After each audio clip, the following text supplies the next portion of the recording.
Saludos a todos. Vamos a continuar con el programa, con el módulo de infectologías y vacunas. Y en este momento voy a estar con doble función. Tengo ese honor de moderador y de ponente. El primer tema estará a cargo del doctor Enrique Chacón Cruz de México, el cual va a hablar del desarrollo, farmacovigilancia y actividades regulatorias en el desarrollo de una vacuna. El doctor Chacón Cruz es pediatra infectólogo del Instituto Nacional de Pediatría México, es maestro en ciencias en vacunología y desarrollo de fármacos, Universidad de Siena, Italia, postdoctorado en la investigación en infectología pediátrica en la Escuela del Este de Virginia en Estados Unidos, investigador nacional e internacional, con más de cerca de 90 investigaciones publicadas y actualmente está a cargo del Departamento de Infectología Pediátrica del Hospital General de Tijuana. Posteriormente venimos nosotros, José Brea del Castillo. Actualmente soy presidente de la Sociedad Dominicana de Vacunología y soy miembro del Comité de Vacunas de la Sociedad Latinoamericana de Infectología Pediátrica, SLIPE, y pasado presidente de ALAPE, de la Asociación Latinoamericana de Pediatría, que voy a estar en esta continuación generando confianza en las vacunas, el rol del profesional de la salud. Y ya para cerrar este módulo, viene a hablar cuál es el esquema de vacunación ideal en Latinoamérica por el doctor Juan Pablo Torres de Chile, el cual es pediatra infectólogo, profesor asociado del Departamento de Pediatría en el Hospital Luis Calvo Maquena y director de innovación de la Facultad de Medicina de la Universidad de Chile, donde también es coordinador del programa de formación en infectología pediátrica. Y realmente ahora mismo damos inicio a este módulo. Esperemos que les guste. Por favor, doctor Enrique Chacón Cruz, adelante.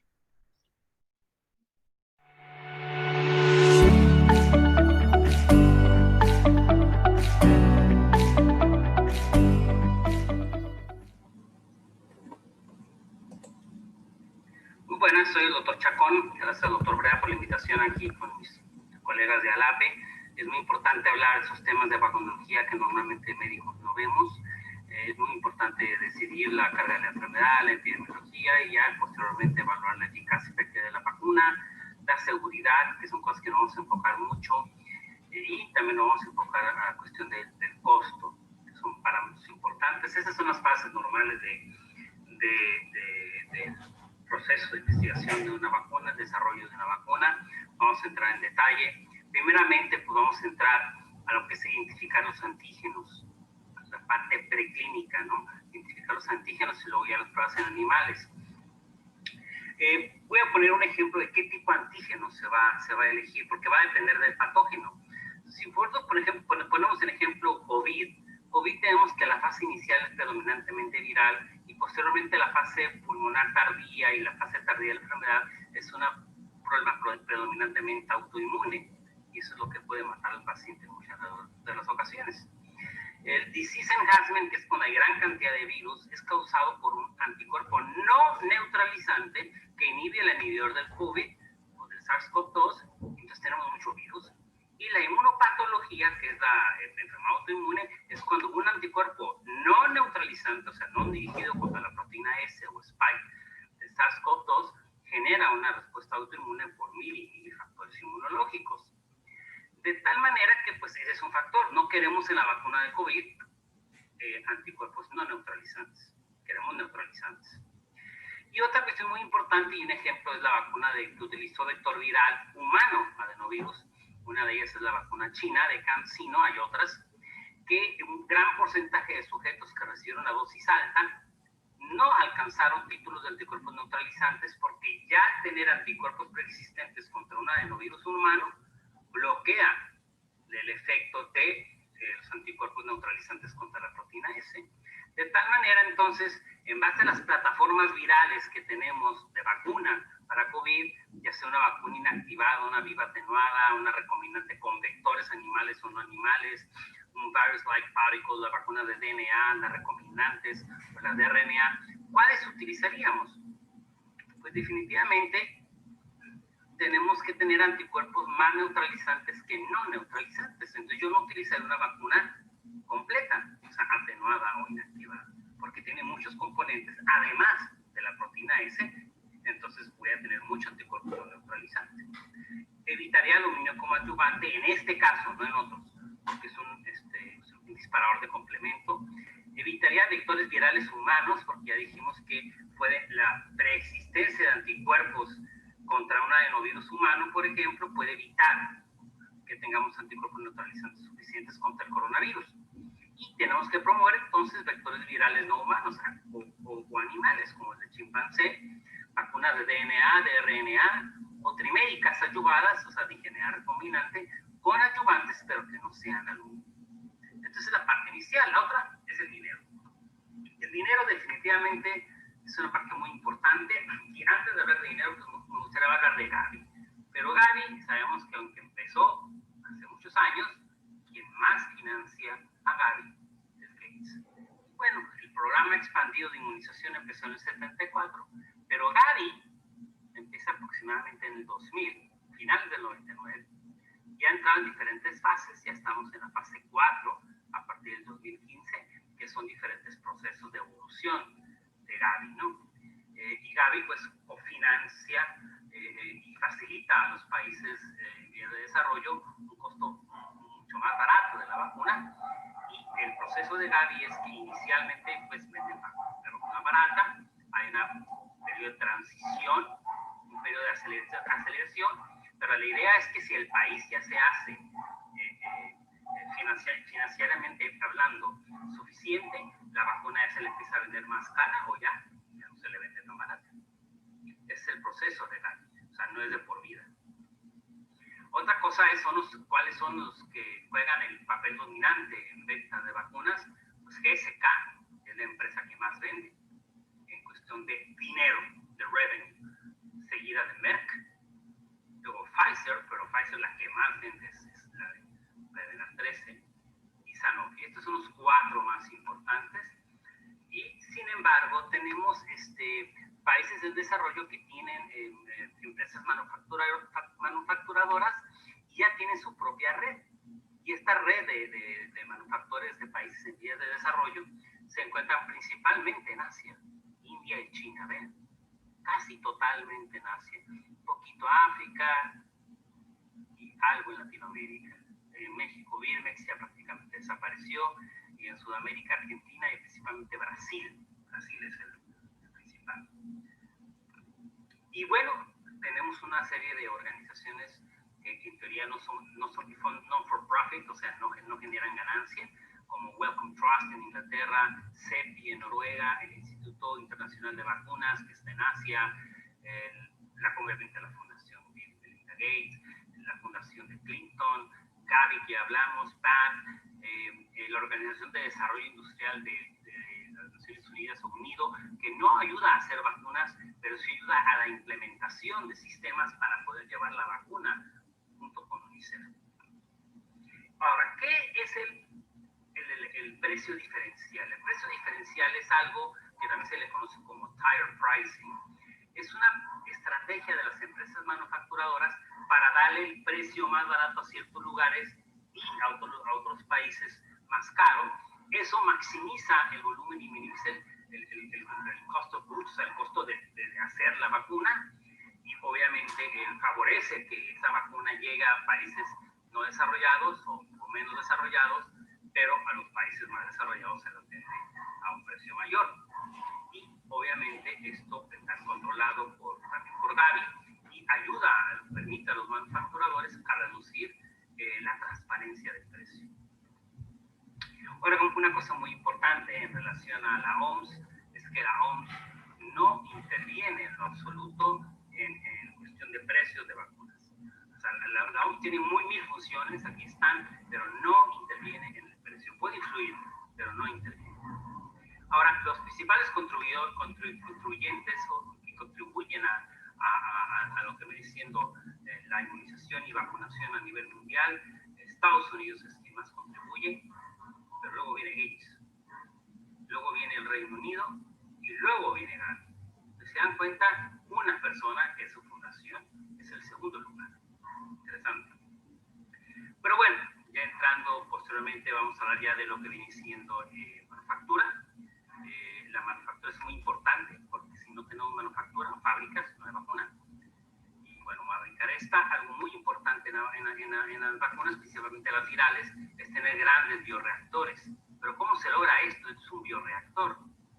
Se requiere de tener desde una caja de Petri, una cepa vacunal, y hacer un upscaling, o sea, hacer que esto se vaya ofreciendo a batches o alcanzar un bioreactor muy grande. Y este proceso de hacer de microlitros o mililitros a tener un tanque de 12,000 litros o de mililitros o de 2 litros es un proceso súper complicado donde entran los ingenieros biológicos que son ingenieros y bueno, es muy muy complicado y ahí es donde tenemos una gran cantidad de vacunas. Pero luego viene como de la gran cantidad de vacunas que tenemos, cómo hacer otra vez a conseguir ideales pequeños de ese gran bioreactor en el que tenemos muchas dosis. Bueno, se encuentran una serie de procesos bioquímicos sumamente complicados, al final terminan en purificación y la formulación, en este caso la inyección de la vacuna. Y este es un proceso muy complicado, en la maestría en vaccinología lo vimos en más de una semana, y es sumamente complicado, y es algo que se debe de entender, es la manera de tener millones de dosis, y eso es muy, muy, muy difícil, muy complicado.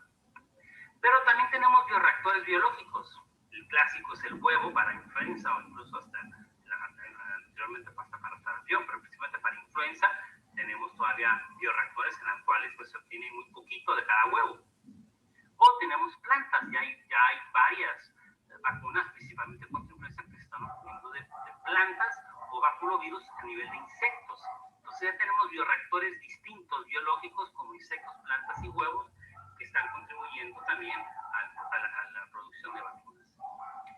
Y bueno, en cuanto a la regulación su principal responsabilidad de los agentes reguladores legales o autoridades regulatorias es la protección y promoción de la salud pública, evaluando y supervisando las medicinas y los biológicos. Hay dos grandes agencias reguladoras, una es la de Europa, European Medical Agency, esta es su estructura, no voy a hablar de ella, pero hay varias maneras de hacer que una vacuna o se meta a un país o se meta a estudiar en un clinical trial. Una es la manera centralizada, que es para toda la Unión Europea, la descentralizada, que es cuando yo quiero agarrar uno o dos países de la Unión Europea, pero no toda la Unión Europea. Entonces, cuando ya en un país está y la quiero meter en otro dentro de la Unión Europea, se le llama Mutual Recognition Procedure, y lo otro es cuando nada más la quiero meter en un país. Y para cada uno de estos cuatro formas de lograr la autorización de la vacuna, es diferente el proceso, es diferente en Europa. En Estados Unidos, pues tenemos la FDA. La FDA pues, regula todo, prácticamente todo, y regula el 25% de cada dólar que se consume en los Estados Unidos. Para vacunas, la FDA tiene también su estructura, no voy a hablar de ella, es una estructura muy larga, es simplemente la parte más alta del iceberg, es toda una organización, es una agencia reguladora muy estricta. Y tenemos dos tipos de regulación, la regulación para nuevas drogas, con nuevos productos biológicos que se van a meter en un ensayo clínico, y aquí están los deadlines para cada tipo de cosa, hay 1000 documentos que se tienen que hacer. Y bueno, si yo quiero, por ejemplo, vacuna de COVID, quiero hacer procesos rápidos de aceleración, ya sea, por ejemplo, en Japón o en China o en Estados Unidos o en la Unión Europea, existen formas de hacer procesos de aceleración o expedited procedures que le llaman en Estados Unidos. La FDA, que tenemos el Breakthrough Therapy, Fast Track, Priority Review y la aprobación acelerada, que la aprobación acelerada es la que se usa principalmente o la que se autorizó para vacunas de COVID, y el Accelerated Assessment, PRIME, son los que se usaron en EMA. Y bueno, también ya viene la fase de regulación, ya cuando la vacuna ya sale del fase 3, donde hay miles de sujetos, y la quiero meter o introducir a un país, o al mundo, o a un mercado. Y aquí lo que se tiene que mostrar es el Common Technical Document. El Common Technical Document es una montaña de documentos, que es un triángulo, una pirámide. La parte de abajo son 3 módulos, donde está todo relacionado a la calidad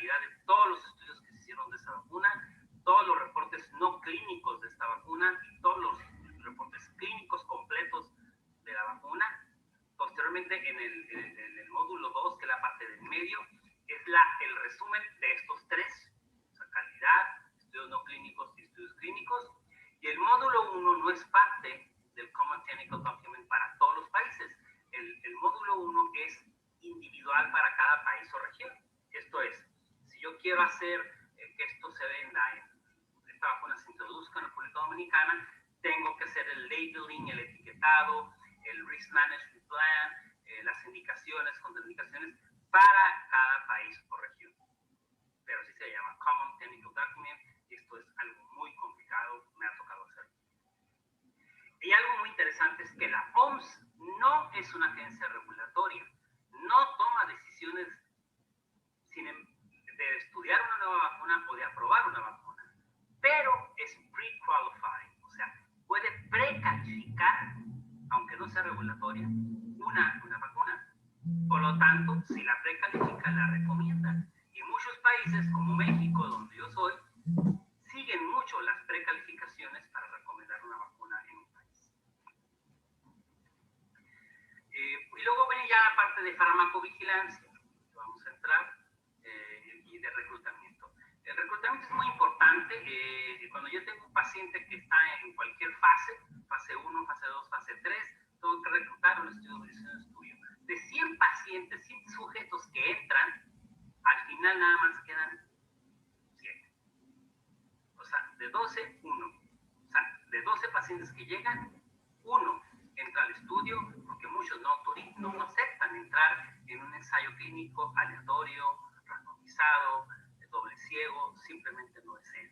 Entonces, este es muy, muy, muy problemático. Por eso a veces se tarda tanto un proyecto de investigación. Y luego ya vamos a entrar a lo que es farmacovigilancia. Últimamente ha habido muchas cosas, el caso de un fallecimiento en Brasil con la vacuna de Oxford, pero no me quiero meter en detalles. Simplemente como farmacovigilancia vamos a centrarnos al caso de mielitis transversa que sucedió en el Reino Unido utilizando la vacuna de vector de adenovirus de chimpancé en Inglaterra. Y aquí entra pues lo que viene siendo la farmacovigilancia. La farmacovigilancia, por definición, es la ciencia y las actividades que básicamente detectan y evalúan y entienden los efectos adversos para poderlos prevenir o bien evitar. ¿Cuál es el propósito de clasificar los efectos adversos? Aquí tengo un montón de efectos adversos. Pero, por ejemplo, las estrellitas es fiebre de luz verde, no es una fiebre alta. Estos círculos rositas es dolor, necesito la inyección. Este es un efecto adverso que no me preocupa, le doy luz verde, que sigue el proyecto. Las estrellas azules vienen siendo, no sé, malestar general, no es un efecto adverso serio, le doy luz verde. Pero aquí es mielitis transversa. Aquí lo doy en alto y detengo el estudio de investigación y empiezo con actividades de farmacovigilancia. Y pues tenemos que clasificar a los efectos adversos. Hay una lista enorme de clasificación de efectos adversos y codificar. En el caso de una mielitis transversa es una reacción adversa seria porque requiere hospitalización y puede significar discapacidad. Por lo tanto, se considera seria en base a los sistemas de clasificación, que por tiempo no los puedo detallar. Y también se tiene que codificar. Codificar es decir, tengo adormecimiento de las piernas. Este es un término de muy bajo nivel. Pero si digo mielitis transversa, entra acá. Y aquí tenemos que fue una mielitis transversa, entonces es codificado, es alto y clasificado es un efecto adverso serio. Entonces, ¿qué se hace? ¿Qué se hace cuando se tiene una situación como esta? Primero se tiene que hacer una evaluación individual del paciente que tuvo ese efecto adverso. Y aquí me refiero a hacer, reunir un neurólogo, un infectólogo, reunir, qué sé yo, patólogos, clínicos, etcétera, radiólogos, y evaluar si realmente es así o no. Y lo otro que se puede hacer es un estudio de casos y controles, ver cuántas personas, en este caso, por ejemplo, tuvieron mielitis transversa en esa región y cuántos fueron vacunados comparado con el que fue vacunado y ver si hay o no una asociación. Entonces, en esto consiste la farmacovigilancia. Entonces ya evaluamos lo que es farmacovigilancia, evaluamos lo que es un overview de la regulación hicimos una evaluación, así un overview de lo que viene siendo la manufactura y obviamente los stakeholders, que son los que proporcionan el dinero. Todo esto es muy largo, es simplemente dar una idea de que no nada más es ciencia, aunque al inicio empecé pues hablando un poco de ciencia. Y bueno, este es muy triste porque este minúsculo ser que es Wakefield, que tanto ha atacado a las vacunas, pues, ¿qué le va a decir a los padres de todos estos niños que murieron de edades muy tempranas, muy probablemente por enfermedades prevenibles por vacunación? El punto es que toda esta ciencia biológica y toda esta parte regulatoria, toda esta parte legal que estamos teniendo ahorita, toda esta parte legal, toda esta parte de manufactura, todo el dinero va enfocado a disminuir la mortalidad y a mejorar la vida del ser humano en este planeta. Y bueno, por eso es que este señor se queda chiquito. Y pues, muchísimas gracias. Agradezco a todos por su participación y estoy listo para preguntas.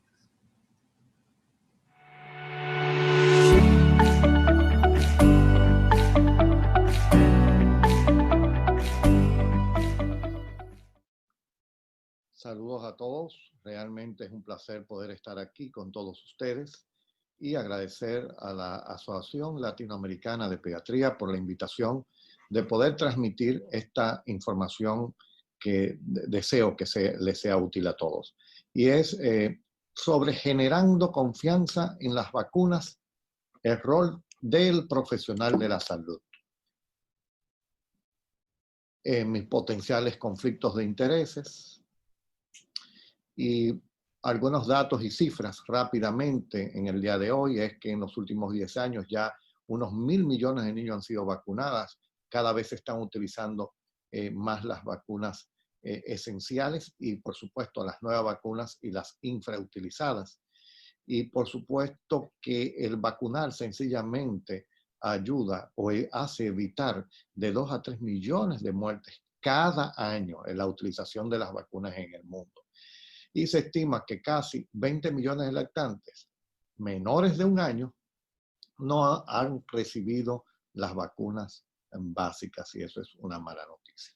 Y aquí podemos ver rápidamente las vacunaciones infantiles básicas. Estos datos son de la Organización Mundial de la Salud del 2019 y sí podemos ver diferentes columnas aquí de las diferentes, de todas las vacunas o de las vacunas principales. Y lo único malo de todo esto que este 2019 y el 2020 puede estar afectado a nivel mundial. Sí podemos ver aquí rotavirus y neumococo, que está en niveles muy por debajo que las otras vacunas tradicionales.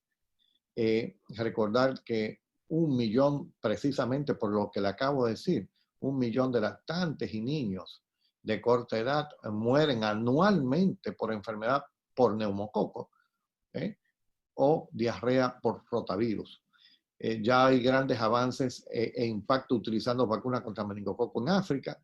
Y un detalle, que esta enfermedad sarampión, que muchas veces nos hemos olvidado de ella y que ha habido sencillamente una reducción en los últimos tiempos de casi 3/4 partes de lo que mataba el sarampión en los últimos años ya no lo hace.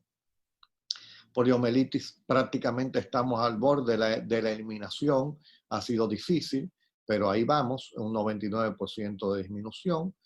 Tanto el tétano neonatal ha disminuido muchísimo, igual que otras enfermedades, y por supuesto hay otras enfermedades prevenibles por vacunas que están siendo ayudadas, disminuyendo su impacto de enfermedad, como es la meningitis, influenza, virus del papiloma humano, neumococo y hepatitis A.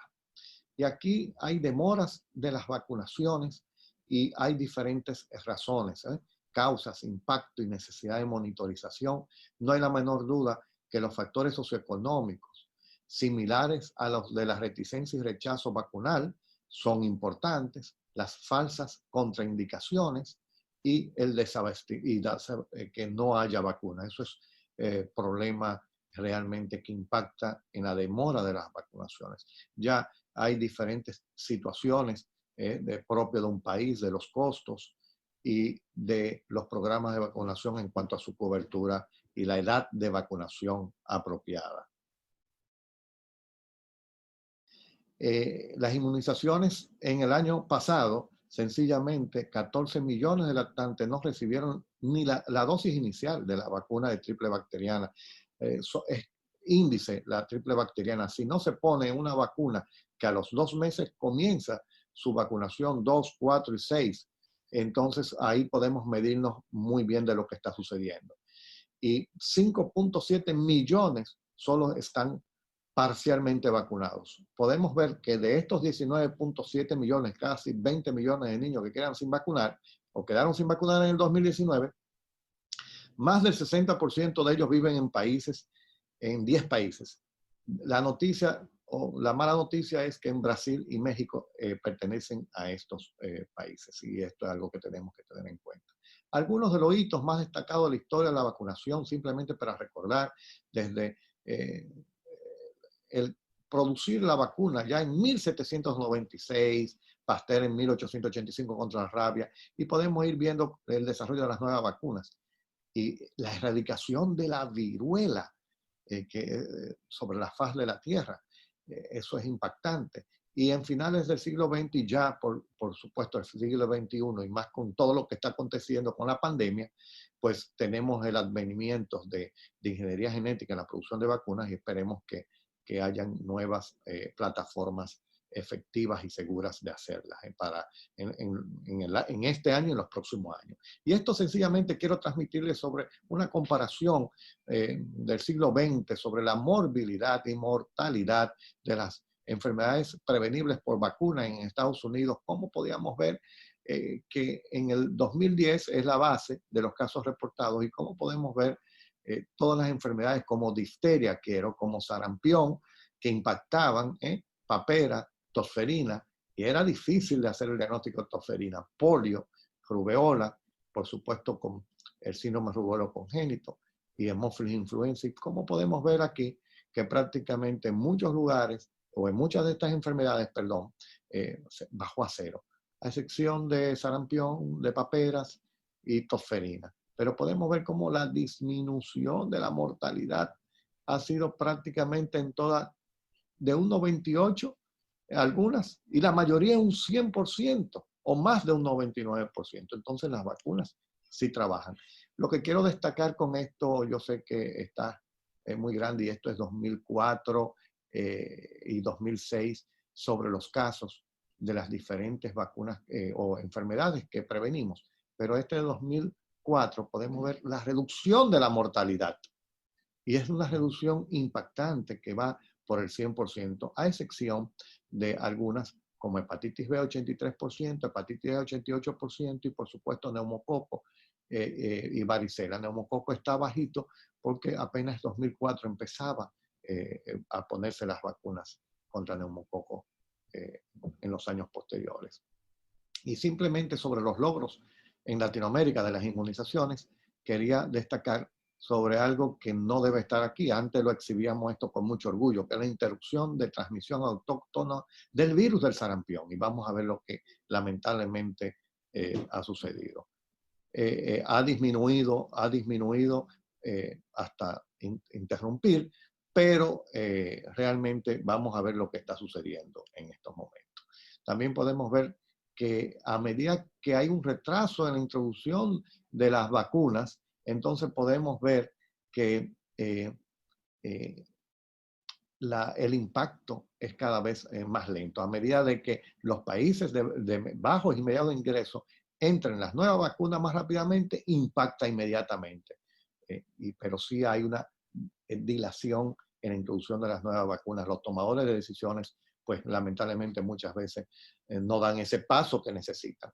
Y esto lo publicó CDC hace un tiempo sobre los 10 grandes logros en salud pública en Estados Unidos durante el siglo XX. Y vean que la primera es considerada por muchas vacunas, y la cuarta, control de enfermedades infecciosas, que tiene que ver, por supuesto, independientemente de antibióticos, medidas, lavado de manos, pero también tiene que ver de manera directa con las vacunas y mejor salud materna e infantil, como vimos, esa disminución de enfermedades y de sus consecuencias y de sus complicaciones, además de la muerte. Entonces, esto es importantísimo destacar para que ustedes tengan la idea de que las cosas con las vacunas están muy evidenciadas.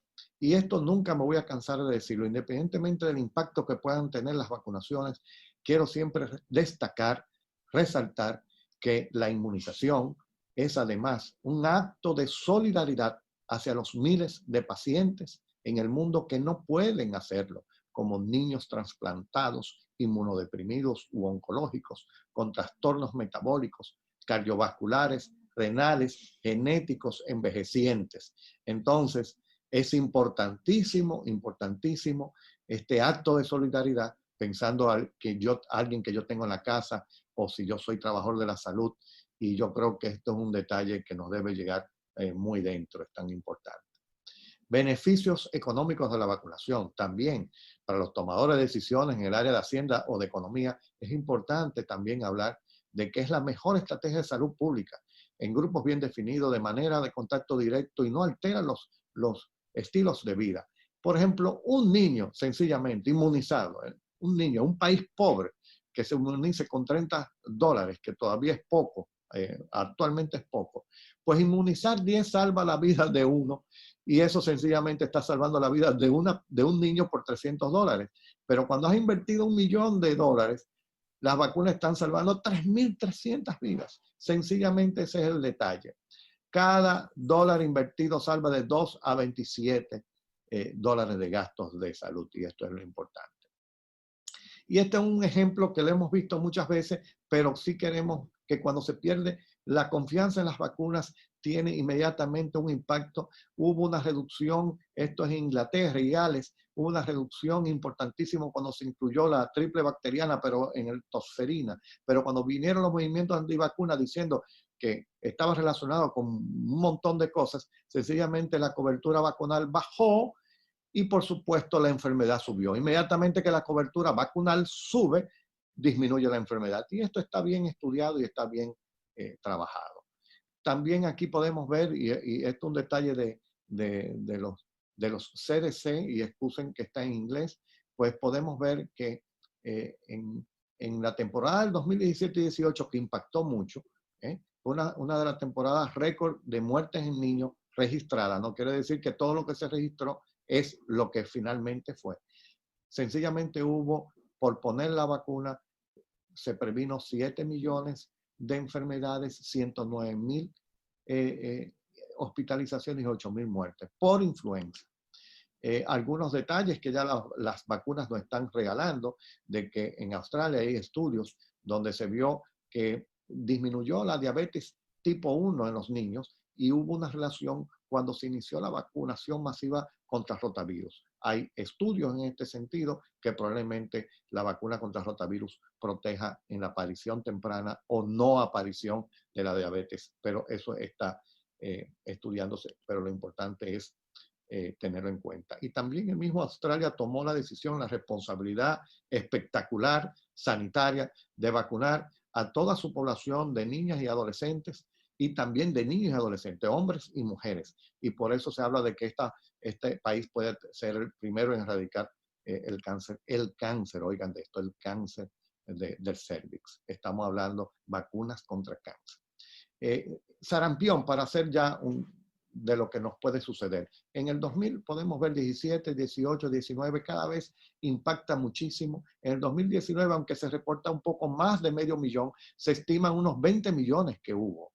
Realmente recuérdense que tenemos un gran subregistro. Y aquí podemos ver directamente, ya en la región de las Américas, 3 años, y podemos ver en estos punticos rojos y todos los países que andan, por supuesto, reportando un poco menos del 2020 por las acciones que se hicieron, y por esta transmisión que se empezó en Brasil en el 2018, ya duró un año circulando autóctonamente, y hemos perdido la certificación de interrupción. Entonces ya las Américas no es un continente que tiene interrupción del sarampión. Y por otro lado, y perdóname, En el momento de que empiece a aumentar sarampión, en una vacuna que viene siempre unida, ya sea biviral o triviral, contra la rubeola, entendemos que en cualquier momento va a haber rubeola y en 4 o 5 años vamos a tener lamentablemente, o 6 años, otra vez síndrome de rubeola congénito. Que esto es peor que Zika, porque Zika no hay manera de prevenirlo. Esto tiene una manera de prevenirlo, que es una vacuna. Difteria, algo olvidada, una enfermedad olvidada que actualmente la mayoría de los pediatras, de los residentes, de los médicos relativamente jóvenes no han visto. Y en el 2014 empezó el problema en Haití, 2016 en Venezuela, ya en el 2017 se une República Dominicana y Brasil. Y por supuesto hay campañas en el momento, pero se siguen reportando en el 2019 en Haití y Venezuela. Difteria, una enfermedad que tiene una vacuna efectiva, donde prácticamente no había en el continente. Y aquí podemos ver ya una actualización de el hecho de no directamente perder la confianza en las vacunas, pero sí es parte de esto.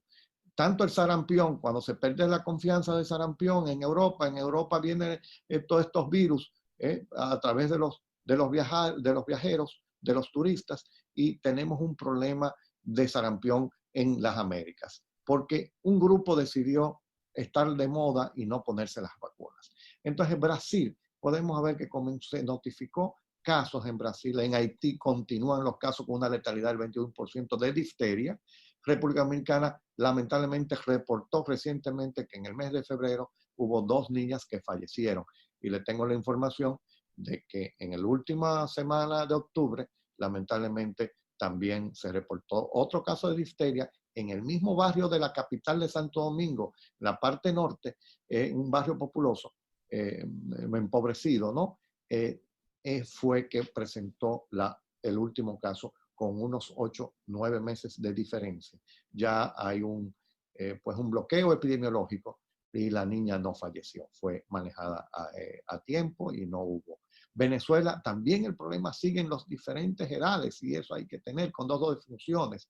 Y ahora, el 27 de octubre, Perú notificó un caso confirmado de una niña de 5 años, residente de Lima, con cuadro catarral y se diagnostica difteria. Lamentablemente podemos ver la niña aquí, donde no solamente tenía la característica, esto es saburral, esto no, sabemos que no llega a lengua, pero podemos ver aquí atrás y vemos aquí epistasis y finalmente tenía difteria nasal también. Lamentablemente impactó, llamó la atención en toda Latinoamérica, hubo alertas epidemiológicas. Ahora va a haber más alertas epidemiológicas, no solamente por Perú, sino por República Dominicana, pero tenía 20 años desaparecido, 20 años en Perú por desaparecida. No hay la menor duda de que hay que preocuparse. La niña tuvo una miocarditis y falleció. No había toxina antidiftérica, porque hace tiempo no había, no se disponía, las que había se habían vencido. Hubo esfuerzo para que se pusieran rápidamente desde Colombia, pero llegó muy tarde. Recordando lo de viruela, sencillamente esto es lo que desde hace 40 años, donde el certificado de la erradicación, pues nos salvamos de toda esta situación. Rápidamente, esto es un estudio importantísimo que hace Heidi Larson sobre el estudio retrospectivo a gran escala y es buscando las tendencias mundiales de la confianza en las vacunas en la investigación de la barrera para su aceptación. Conocer las tendencias y distribución mundial de las percepciones de la población sobre la importancia o necesidad, la seguridad y la efectividad o eficacia, conocer la correlación entre las coberturas vacunales y una variedad de factores. Este es un estudio vigente, muy interesante, muy grande, donde se revisaron 290 encuestas de 149 países, donde abarcaron 284,000 personas desde 2015 al 2019 y fue llevado a cabo por el Vaccine Confidence Project y esta publicación por su fundadora, Heidi Larson, como acaba de decir. Confianza de las vacunas. Entre los países de más confianza está Argentina y Etiopía, entre los menos Japón y Marruecos. La confianza cayó mucho en Afganistán, Indonesia, Filipinas y Pakistán. Europa sigue en los niveles más bajos de confianza, pero se comprueba una leve mejoría en Finlandia, Francia, Irlanda, Italia. Y Polonia ha ido hacia atrás, increíble. La percepción sobre la necesidad de las vacunas se muestra como un determinante relevante de la cobertura vacunal. Ser varón y con un menor nivel de estudio están asociados a una menor probabilidad de vacunación. Los componentes de minorías religiosas tienen mayor riesgo de perder vacunaciones. Es una correlación débil, pero la hay. Y los sanitarios, como fuente de información, se correlaciona con una mayor probabilidad de vacunación. Mientras nosotros, los médicos, los que trabajan en el sector sanitario, creemos y promovemos más la vacuna, esa población, esa comunidad va a creer más en la vacuna y se va a poner más en la vacuna. Ojo, que esto yo creo que es el centro de toda esta conferencia, la parte central. No hay la menor duda que es hora de tomar en serio las confianzas de la vacuna de todos nosotros, es importantísimo. Hay datos suficientes que ilustran que la desconfianza en las vacunaciones interfiere en las adherencias a las recomendaciones y es causa de reducción de las coberturas vacunales y de la aparición de brotes de enfermedad infecciosa. Si usted une esta desconfianza, toda esta situación, con lo de la pandemia de este año, lo de las coberturas vacunales, estamos jugando con fósforo y gasolina. La desconfianza se mantiene a pesar de contar con un amplio conjunto de estudios que reafirman la elevada seguridad de las vacunaciones. Por ejemplo, se cuenta con 17 estudios metodológicamente sólidos que descartan la relación de la vacuna del sarampión y otras con los trastornos del espectro del autista, lo que no impide que todavía haya, a pesar de todo esto, un 30% de norteamericanos que creen en esta relación, porque ahí afectó el funesto Wakefield y todo lo que es la posverdad y todas las redes sociales hablando, pero podemos estar seguros de que no hay ningún tipo de relación. Sencillamente hacer pensar que cada 20 segundos en el mundo muere un niño que pudo salvarse si se hubiera vacunado. Y yo creo que esto hay que todos los días pensar en esto, todo momento pensar en esto para recomendar. Ya finalizando, la incidencia de las enfermedades prevenibles, como ustedes vieron, ha bajado muchísimo en las últimas 2 décadas. Se siguen requiriendo, por supuesto, altas coberturas y más para proteger los grupos vulnerables. Los eventos adversos serios asociados a la vacuna existen, pero son muy, muy raros. Las normas de seguridad de las vacunas modernas son sumamente estrictas y la vacuna contra el miedo a las vacunas es la información. Yo quisiera que toda esta información le llegue, le cale y cada vez creamos más, recomendemos más, le tengamos más confianza y trabajemos juntos en un batallón y más en estos tiempos de pandemia donde en cualquier momento va a haber situaciones de las enfermedades inmunoprevenibles por su franca disminución de la cobertura. Muchísimas gracias a todos ustedes y espero de que le haya servido de algo. Gracias.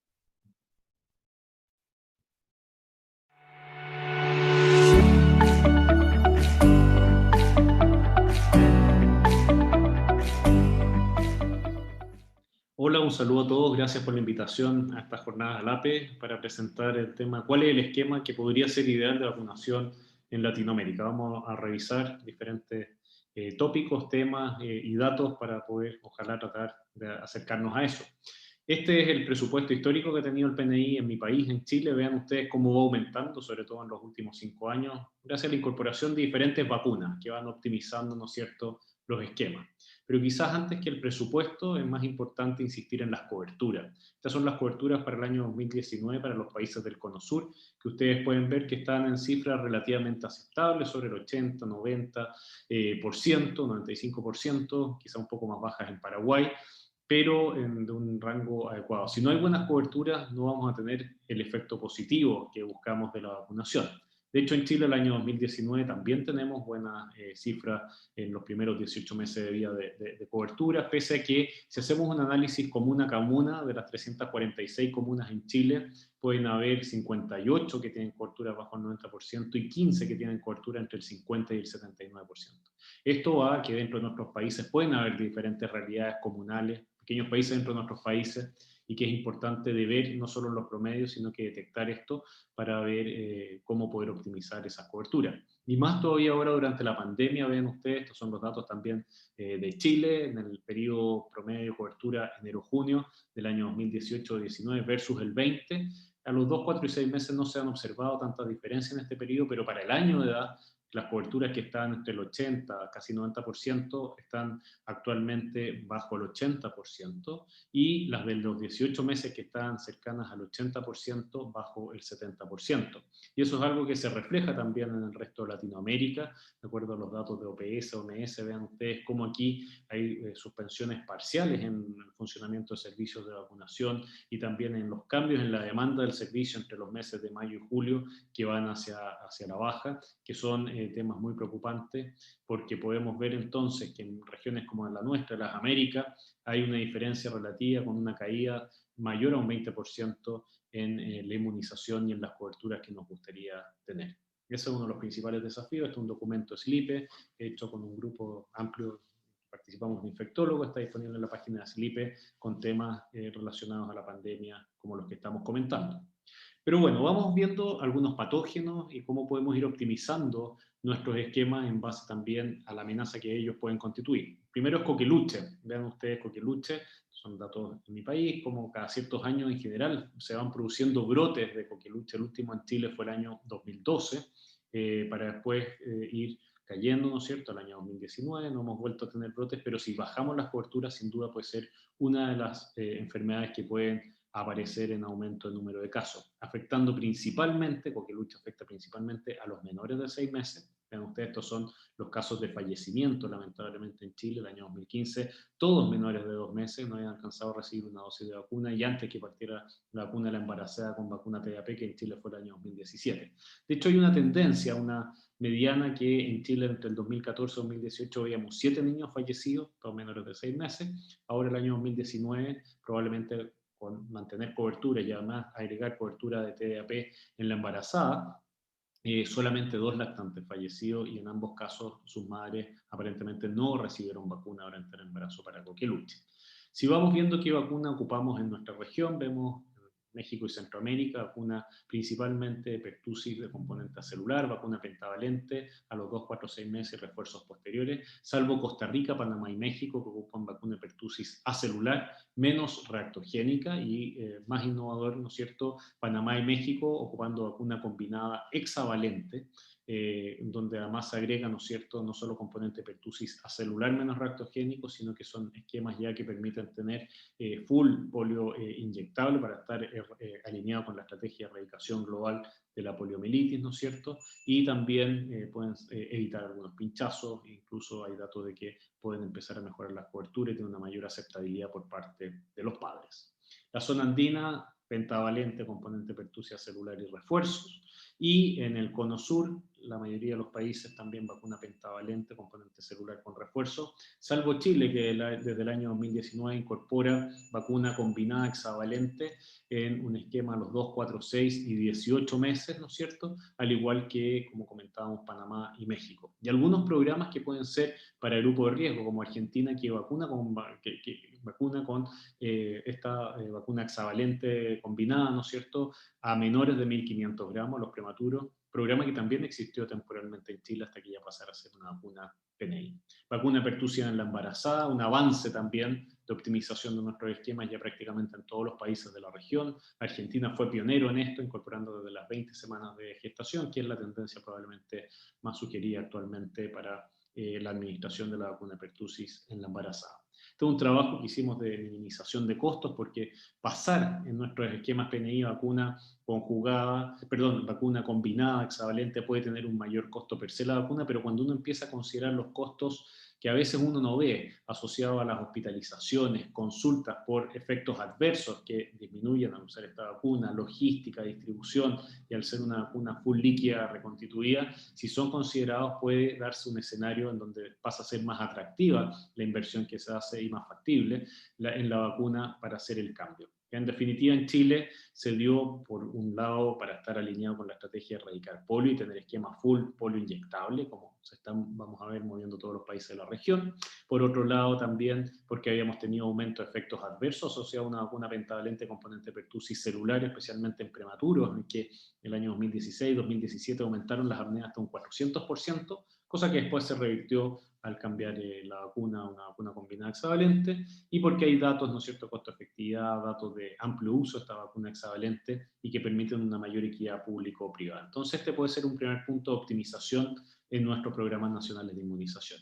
En meningo, bueno, en Chile también vivimos un aumento, se nos duplicaron los casos históricos de 70, más de 140, por un serogrupo distinto. Nosotros predominaba el serogrupo B y empezó a emerger desde el año 2011-2012 serogrupo W, lo que llevó a vacunar primero en campaña a niños de 9 meses a 5 años, pero después, el año 2014, ya incorporando la vacuna al programa, una vacuna tetravalente conjugada para los 4 serogrupos ACWY, en el niño al año de edad, con lo cual empiezan a disminuir los casos. Ya el año 2019 volvemos al basal de lo que teníamos antes del 2011, ¿no es cierto?, después de haber pasado este aumento de casos.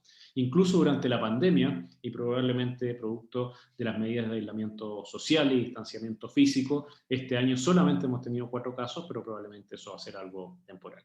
Así, hay países, ¿no es cierto?, que ya han optimizado sus programas de inmunización, no solo Chile, que tiene esta vacuna a los 12 meses de edad, sino que el caso de Argentina y Brasil, quien lo incorpora antes del año de edad, que las tasas de incidencia son significativamente más altas, justamente en los menores de 1 año. Entonces se empiezan a vacunar aquí en estos países, en Argentina y Brasil, a los 3, a los 5, se pone después el refuerzo alrededor del año, pero además se incorpora vacunación en el adolescente, con vacuna conjugada, tetravalente, con lo cual también se logra un mayor impacto de protección. Influenza es algo que no podemos olvidar. Influenza es una publicación, tenemos también un grupo de infectólogos con la epidemiología en nuestra región de Latinoamérica, acostumbrados a ver, ¿no es cierto?, cada año circulación de virus influenza A, ya sea H1N1, H3N2, otro componente de B también, pero no olvidar el B, porque el serogrupo, el linaje B, ya sea Victorio o Yamagata, puede representar aproximadamente el 20% de los casos de influenza en nuestros países de la región latinoamericana. Y habitualmente estamos ocupando vacunas trivalentes, o sea, de 2 tipos A más un solo tipo de linaje B, y hemos visto en Chile, por ejemplo, que el 50% de las veces, o sea, la mitad de los casos, no hay match entre el linaje B que escogemos. Entonces, la verdad es que probablemente aquí nos vamos a mover hacia ocupar vacunas tetra, o sea, con los 2 tipos A más los 2 linajes Victoria y Yamagata incluidas en la vacuna. También pueden haber costos de las hospitalizaciones de influenza en niños. En nuestro hospital hicimos un estudio que cuesta casi $800 una hospitalización por virus influenza cuando ocurre en niños. Y durante la pandemia, bueno, este año hemos visto casi una desaparición de los virus respiratorios no COVID, no SARS-CoV-2, de BRS, adenovirus y también influenza, pero que probablemente va a ser temporal. Y que nos lleva también a que reforcemos al máximo optimicemos nuestras campañas de vacunación para influenza. Este año en Chile parte la campaña en marzo, y justo en marzo parten los casos de COVID. La gente tendió a vacunarse probablemente por un mayor temor, a por lo menos a estar protegido para influenza, y ya este año se había ampliado en el PNI el rango de vacunación de escolares. Antes era entre los 6 meses y hasta un día antes de los 6 años, ahora se había ampliado hasta los 10 años de edad, aparte de los mayores de 65, mujeres embarazadas, trabajadores de salud y pacientes crónicos. Eso llevó a tener este año cifras récord de cobertura, cumpliendo más del 98% de la población objetivo y vacunando 2 millones de personas más que lo que se habían vacunado el año 2019. Esto creo que es importante, entonces, optimizar los programas y aumentar ciertos grupos, aparte de ocupar vacunas con los 4 tipos de influenza. Eso puede optimizar nuestros programas también. Esto es una publicación que habíamos hecho para la pandemia de H1N1 influenza, en donde los niños y escolares que aparecen aquí en verde, desde el comienzo de la pandemia, en mayo hasta julio, ustedes pueden ver que fueron los primeros y mayores infectados, y probablemente fueron vectores importantes para que posteriormente van disminuyendo y van transmitiendo en sus casas la infección a pacientes adultos, a sus padres, a sus abuelos o a sus hermanos. Entonces, influenza, otro punto que se puede optimizar. Esta enfermedad que muchas veces se piensa benigna, varicela, ¿no es cierto?, no lo es, afectando principalmente a nuestros niños entre el año y los 10 años de edad. En Latinoamérica, la mayoría de los países la ha ido incorporando. Hasta el año pasado, Chile, Venezuela y Bolivia eran algunos de los que no la tenían incluida, pero afortunadamente ya desde este año 2020, desde julio, se incorpora vacuna varicela a los 18 meses de edad para todos los niños en el Programa Nacional de Inmunizaciones, una vacuna cepa-boca atenuada adquirida por el Fondo Rotatorio APS. Por lo tanto, vemos avances en el PNI, incorporación el año 2017 en mi país, incorporación de coqueluche a la embarazada, cambio de una vacuna neumocócica conjugada 13 valente, hepatitis A, y el inicio, digamos, que se concreta el año 2019, a vacuna combinada hexavalente, lo cual nos lleva a tener un esquema full polio inyectable, y además con vacuna menos reactogénica para pertusis, con pertusis acelular. Se incorpora también la vacuna de VPH ya no solo para niñas, sino que para niños, hepatitis B en el recién nacido, que no lo habíamos incorporado antes, influenza hasta los 10 años de edad, entre 6 meses y 10 años para todos los niños y niñas, y la vacuna varicela de los 18 meses de edad. Pero ¿qué han hecho otros países? Y vamos revisando, ¿no es cierto? Y sacando ideas de cómo ir optimizando nuestros programas. Argentina había incorporado 4 vacunas ya en el último año, eso sí, teniendo la cautela con una observación de disminución, de tendencia de disminución de las coberturas, pero fue pionera en incorporar vacuna de TPA en las embarazadas, ¿no es cierto? Rotavirus, varicela, HPV en varones, meningococo, como les decía, antes del año de edad, 3 y 5 meses, y también en adolescentes, y un esquema full IPV actualmente en su programa nacional de inmunizaciones, como podemos verlo en esto. A diferencia de Chile, con vacuna rotavirus, con vacuna meningo antes del año y con meningo también en el adolescente. En Brasil, tremendo país de gran población, los últimos 5 años incorporando, ¿no es cierto?, vacuna VPH para niños y niñas, ya había incorporado vacuna meningococo C para los lactantes, después para los adolescentes, la segunda dosis de vacuna varicela, y este año 2020 introduciendo vacuna meningocócica tetravalente conjugada en los adolescentes de 11 a 12 años, lo cual también es otro punto de, como decíamos, en meningococo de optimización de los programas. Vean ustedes cómo al haber incorporado meningo C empiezan ya en Brasil a disminuir los casos, ¿no es cierto?, de enfermedad meningocócica, y probablemente con esta reincorporación de vacuna tetravalente conjugada, los otros serogrupos también pueden empezar a ir disminuyendo. En Paraguay vemos cómo se había avanzado a incorporar la vacuna neumocócica 13 valente conjugada, a haber ya hecho empezar el switch hacia moverse hacia el esquema full polio inyectable, por lo menos las dosis de los 2 y los 4 meses son polio inyectable, y también incorporando la segunda dosis de vacuna de varicela a los 5 años de edad.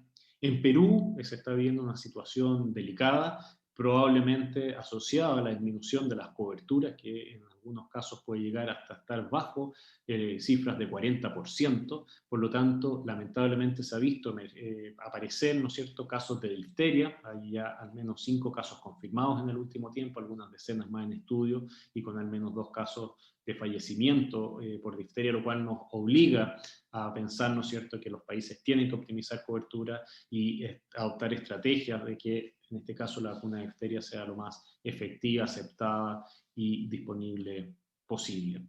Ya se habían incorporado algunos cambios para vacunación del adulto, vacuna de varicela para el niño y combinada TDAP para la mujer embarazada. Y si vemos el calendario 2020 para el Perú, entonces también moviéndose a incorporar vacuna inyectable de polio por inyectable, la primera una dosis de vacuna varicela al año de edad y vacuna VPH para las niñas durante su asistencia escolar. En Uruguay, un país que en general tiende a mantener buenas coberturas, ¿no es cierto?, vemos cómo se pasó ya hace ya más de 2 años hacia un esquema full polioinyectable, también incorporando una segunda dosis ahora para trivírica, sarampión, rubiola y papera a los 15 meses, lo cual es interesante porque probablemente, producto de esta baja las coberturas en nuestra región de Latinoamérica, cuando se vaya recuperando la movilidad, vamos a estar expuestos a mayor caso o brotes eventualmente de sarampión, y entonces así se busca de alguna manera tener ya los niños más protegidos con 2 dosis de vacuna de sarampión lo antes posible, ¿no es cierto?, haciendo campañas de refuerzo para estar protegidos contra eso. Vacuna VPH para niñas y niños, y también ofreciendo vacuna de influenza, no solo a la embarazada, sino que si no la recibió durante el periodo puerperio en los primeros 6 meses.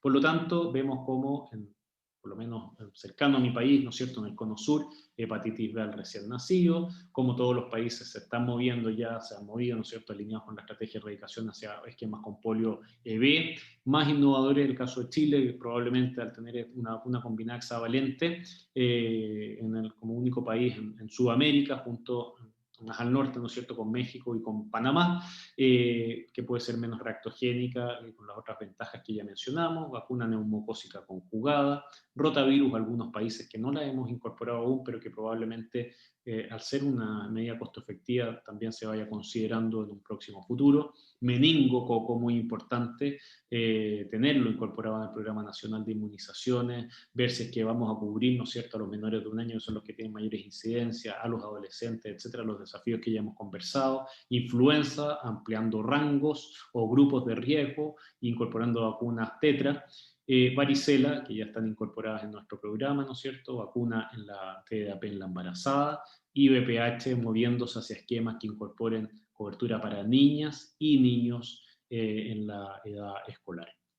¿Cuáles serían entonces los próximos desafíos para un esquema ideal en Latinoamérica? Sin duda que depende de la realidad y las prioridades de los países, pero aquí hay varios puntos que hemos tocado que pueden ser considerados. Quizás eso sí, el más importante y que es muy próximo, en los próximos semanas, meses y quizás, ¿por qué no, años?, es cómo vamos a mantener y optimizar y volver a tener las coberturas y ojalá mejores aún, porque más las vamos a necesitar por las condiciones sociosanitarias, para que sean óptimas y poner al día también a todos los niños y nuestros habitantes que se han ido atrasando en sus esquemas y darles la mayor oportunidad de vacunación que sea posible. Ese yo creo que es el principal desafío.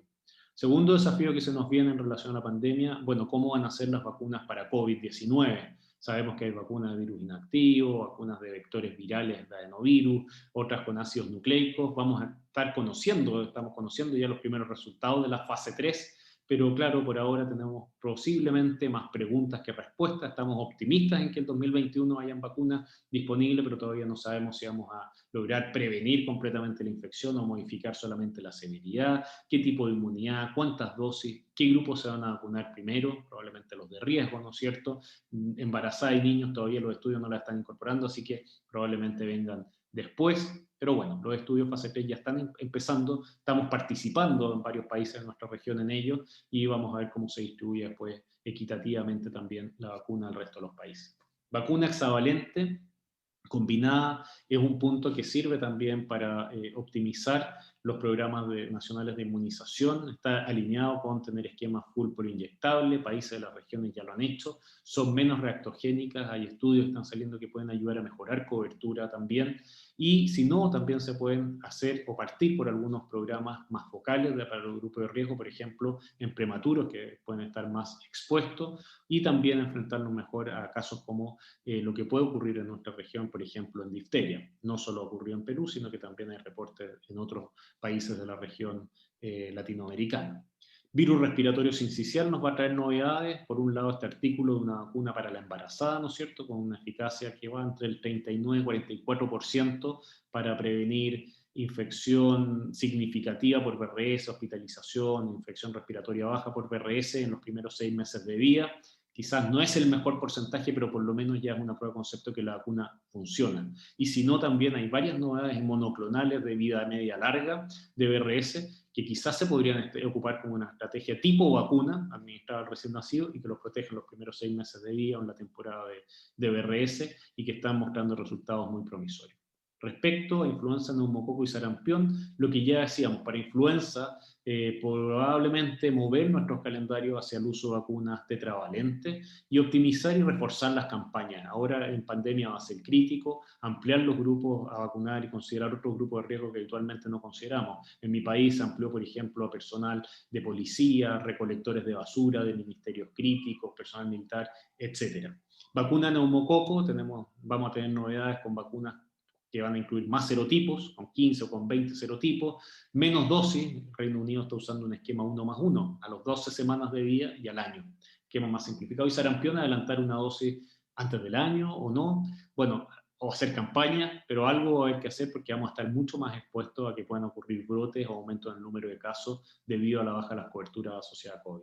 Rotavirus, ya mencionamos de que es una estrategia costo efectiva, los países pueden avanzar en ella en su determinado momento, VPH para niños y niñas, y meningococo, bueno, optimizar la prevención en el menor de 1 año, porque tienen tasas de incidencia más altas, significativamente más altas que los otros rangos etarios.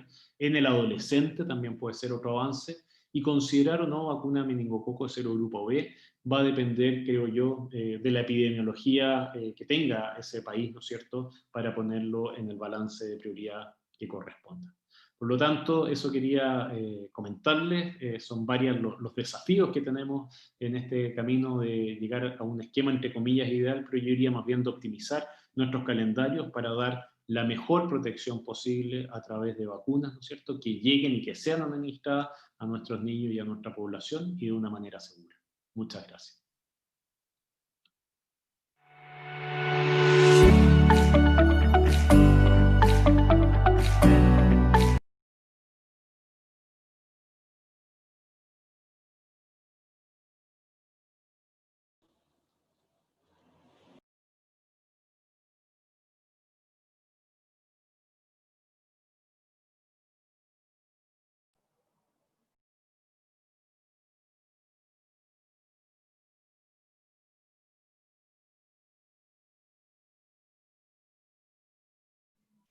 Ahora me oyen, ¿verdad?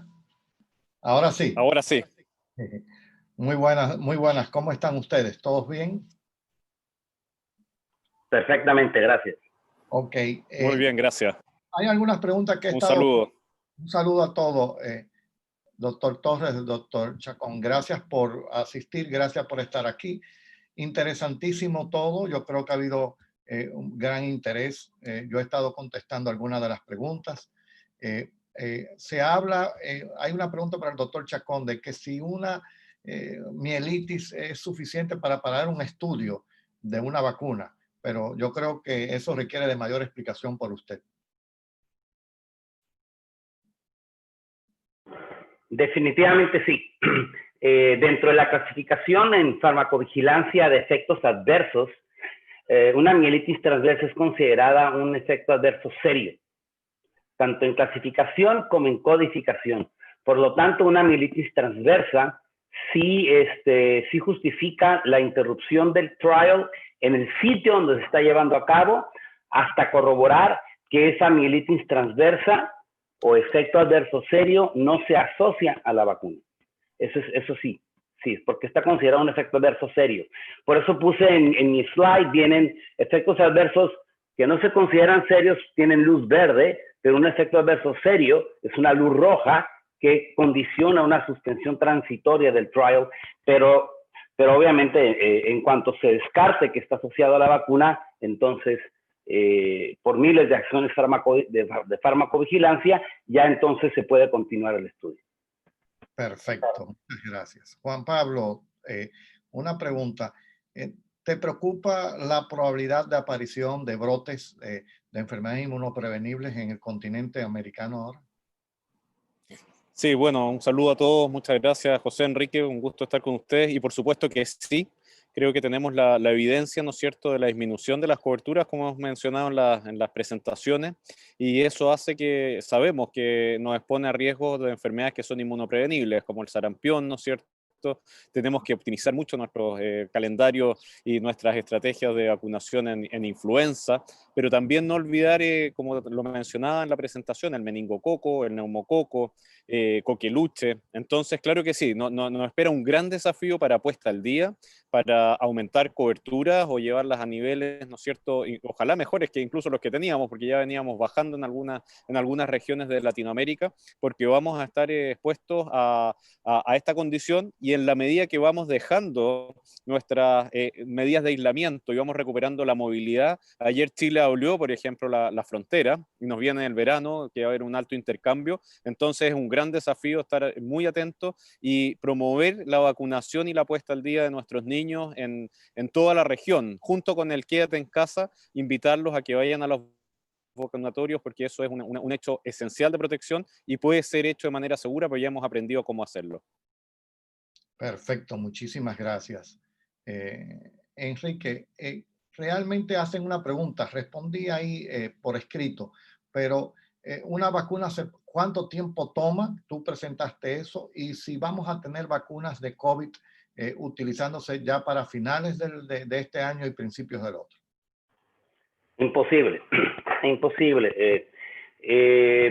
La fase 3, el problema de vacunación contra COVID implica eficacia, o sea, yo trabajando en el diseño de dos protocolos de 2 vacunas, y uno es eficacia y hay muchos endpoints. Están diferentes endpoints, uno es infección contra COVID, el otro es enfermedad por COVID y el más importante es hospitalización y mortalidad por COVID. Para lograr una eficacia adecuada, que sea estadísticamente significativa entre los vacunados con control y los vacunados con la vacuna, se requiere mucho tiempo, y yo no espero que tengamos resultados de las que van ganando la carrera, principalmente la de Pfizer, la de Moderna y la de Oxford con Astra. Yo no creo que tengamos resultados antes de junio, julio del año entrante, resultados convincentes. Y lo otro es el safety, la seguridad. La seguridad que se está cuidando mucho con COVID en cuanto a farmacovigilancia es el disease enhancement, ya sea por incremento del virus, como lo puse en mis diapositivas iniciales, o el efecto autoinmune, con trombosis, sangrado, etcétera, que se presenta por la enfermedad natural. Entonces, no queremos que ocurra lo que pasó, por ejemplo, con la vacuna de dengue, que se vio un disease enhancement con la vacuna de dengue de Envaxia, que no se está viendo con las otras. Entonces, para eso se requiere un seguimiento largo. Es posible que se logre una liberación preliminar en base a un interim analysis. Un interim analysis te permite cortar el estudio antes de tener toda la data reunida, te permite cortarlo antes, y es posible que se logre una liberación preliminar de la vacuna porque el poder de manufactura ya la tienen, todas, millones de dosis. Y se libere, pero se libere con un etiquetado distinto, un etiquetado que diga no se ha logrado tal eficacia, no se ha logrado tal seguimiento de seguridad. Eso es posible que se haga, que se libere, pero no sabemos qué ocurra. Y sí, tú tienes toda la razón, José. Primero se va a vacunar población de alto riesgo, primero los trabajadores de la salud, luego gente que tiene comorbilidades importantes, y curiosamente, los mayores de 65 años no están contemplados como los primeros a vacunar, ni los niños. Exactamente. No obstante, algunas vacunas están ya incluyendo en manga de estudio a los niños y a los envejecientes de más de 65 años. No obstante, te comento de que hay una gran presión en el mundo en la parte económica. La pandemia, por un lado, nos afecta, pero por otro lado, la economía también probablemente va a impactar más a la larga. Entonces, parece que hay países en Latinoamérica y en otras partes del mundo que plantean empezar cierto tipo de vacunación de uso limitado. Ya, de hecho, en China la han iniciado, así que se habla de que en este año 2 países en Latinoamérica empiece la vacunación contra COVID, por supuesto en lugares reducidos con un permiso especial. Juan Pablo, una pregunta. En todo este proceso que estamos viviendo, tú estuviste mencionando algo en tu conferencia. Hay un grupo de los que trabajamos en SLIP y trabajamos en vacunas, que estamos preocupados mucho con el sarampión. Y yo soy de los que planteo hace tiempo que, dado las condiciones actuales, que venía con sin la de la pandemia, ahora con la disminución de las coberturas, de empezar a tener una dosis de la vacuna de sarampión antes del año? Sí, es una excelente pregunta y efectivamente, previo a la pandemia ya existían países que estaban no solo en nuestra región, sino que también en Europa, considerando, ¿no es cierto?, la incorporación de la primera dosis de la vacuna de sarampión antes del año de vida, cosa de tener ya la segunda dosis instalada, pues sabemos que con 2 dosis, ¿no es cierto?, ya tenemos un grado de protección consistente para el sarampión. Entonces, de esa manera, si ahora además aumentamos el riesgo de tener bajas coberturas y toda la situación post-pandémica, creo que, y sabiendo además que en nuestra región de las Américas, el año 2019 tuvimos más de 20.000 casos de sarampión, muchos de ellos en Brasil, pero más de 20.000 casos en toda la región, sin duda que vamos a tener que meditar como posibilidades, ¿no es cierto? Y ahora que, como decía, recuperamos la movilidad, el poder optimizar estrategias que puedan ser o bien adelantar la primera dosis antes del año, entre los 6 y 9 meses y el año, ¿no es cierto? Después manteniendo la vacunación del año, o bien, como ustedes pueden ver, algunos países que ponen la vacuna al año y prontamente a los pocos meses después poner la segunda dosis. Yo creo que sí va a ser necesario, y a través de SLIPE, ALAPE, ¿no es cierto?, nuestras sociedades científicas, creo que son muy buenas vías de discusión para dar luces, ¿no es cierto?, y sugerencias al respecto, porque eso también va a tener que ser bastante pronto. Muy bien, muy bien. Sin lugar a dudas, totalmente de acuerdo. Juan Pablo, una pregunta. Hacen que si la protección contra difteria dura todo el tiempo y cuáles son las edades que se vacuna contra difteria, es una pregunta. Las recomendaciones para mantener esa protección durante la vida. Sí, gracias. Bueno, la verdad es que la vacuna de difteria que está contenida, ¿no es cierto?, dentro, ya sea dentro de la vacuna pentavalente o dentro de la vacuna hexavalente, y que tiene varios refuerzos, comienza su primera dosis, como lo mostraba en la presentación, en la región de las Américas, ¿no es cierto?, la primera dosis ya va desde los 2 meses de edad, necesitamos refuerzos, pero en la medida que se cumplen los calendarios establecidos en nuestros países y los PNI, esa protección efectivamente es duradera, es muy efectiva, y por eso es que habíamos tenido ausencia de casos de difteria en la gran mayoría de nuestros países, ¿no es cierto?, salvo lo que ocurrió en el año 2017, 2018 en Venezuela, en algunos casos en Haití, bueno, ya lo que mencionaba José, ¿no es cierto?, y lo que estamos viendo ahora en Perú, pero eso se asocia claramente a cuando no vacunamos o cuando nuestras coberturas caen. La vacuna empieza entonces, para responder la pregunta, desde los 2 meses, necesita los refuerzos habituales en el lactante y es tremendamente efectiva en prevenir la infección y puede, nosotros hemos tenido ausencia de casos de difteria en Chile, por ejemplo, por ya mucho tiempo. Eso es lo que uno busca con las vacunas. Así que claramente una vacuna tremendamente efectiva, pero cuando llega a ser instalada y colocada en el brazo del niño. Perfecto. Enrique, en cuanto a la vacuna de influenza, pregunta que si no va a haber una vacuna o no hay una vacuna que sea utilizable en todo el mundo, todo el tiempo. Estaba escribiendo, explicándole que hay una vigilancia, pero tú podrías ampliar en este sentido de la vacuna de influenza sobre los hemisferios. Sí, está lo que le llaman el Global Surveillance and Response de influenza, ¿no? Y el FluNet de Estados Unidos, que son, si mal no recuerdo, creo que son, no sé si son más de 40 países los que están participando. Y lo que se hace es que todos estos países y todos estos centros evalúan las nuevas cepas que llegan de Oriente, se mandan a la OMS, y la OMS lo que hace, en base a un programa que nadie entiende más que ellos, hacen un programa en el cual estiman cuál es la nueva cepa estacional que viene, tanto de H1N1, H3N2 y las 2 veces que ya se mencionaron, Victoria y Yamagata. Y en base a eso se estima cuál es la nueva cepa que circula, y todos sabemos que dependiendo de la estación es también el tipo de cepa, y desafortunadamente pues el mundo no tenemos una estación de invierno al mismo tiempo. Entonces, hemisferio norte frecuentemente su cepa es diferente al hemisferio sur. En ocasiones coinciden las mismas cepas, pero la mayoría de las veces no. Pero tenemos la zona intermedia, la zona tropical, por decir Centroamérica o sur de México, Caribe, algunas partes de África donde confluyen, y tenemos entonces una influenza que no es una influenza estacional, sino hay influenza circulando todo el tiempo. Y, por ejemplo, Nicaragua puede utilizar, no sé, estoy diciéndolo sin saber, utilizar la vacuna de la cepa del hemisferio norte, y Costa Rica utilizar la cepa del hemisferio sur, y porque así lo eligen. Y yo creo que es cuestión de costos también, porque no puedes vacunar contra influenza todo el año, ¿no? Es una situación muy interesante. Y otra cosa muy interesante es lo que mencioné de la producción de vacunas en cuanto a plataforma y manufactura.